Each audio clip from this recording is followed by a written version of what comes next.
This is plastic gauge. Little piece of plastic that we use as a gauge. And this is a crankshaft from a Perkins 104-22 diesel engine, 4-cylinder that we're rebuilding.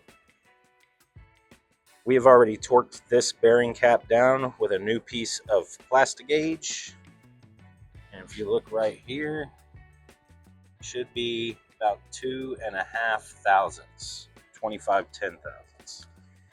So you cut a little piece of this, you put it on one of these or on the crankshaft, then you torque it down to spec, which in this case is 35 foot-pounds, 51 newton meters, I believe. See, I don't want to lie to you.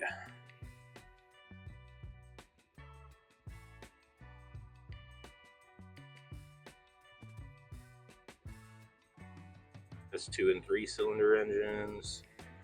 Here's the 4-cylinder engines, 51 newton meters, 38 foot-pounds.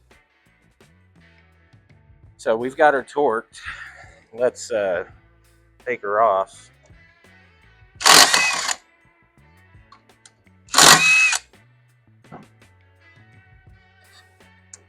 And we'll read our squish.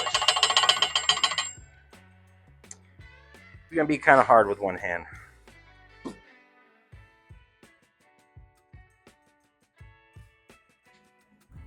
Okay, so we got that cap off.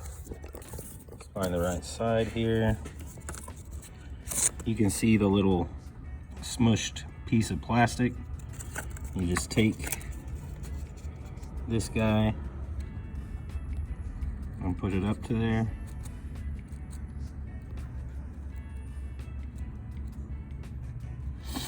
Okay, so to me, I don't know if the camera's showing it well, but to me it looks just a tiny bit more squished than 2 thousandths, but not as much as 3, so that would say about 2.5, somewhere in there to me.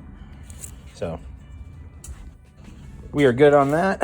We will be checking all of these, the pins and the mains, and making sure we've got good oil clearance before we put this sucker back together. Till next time.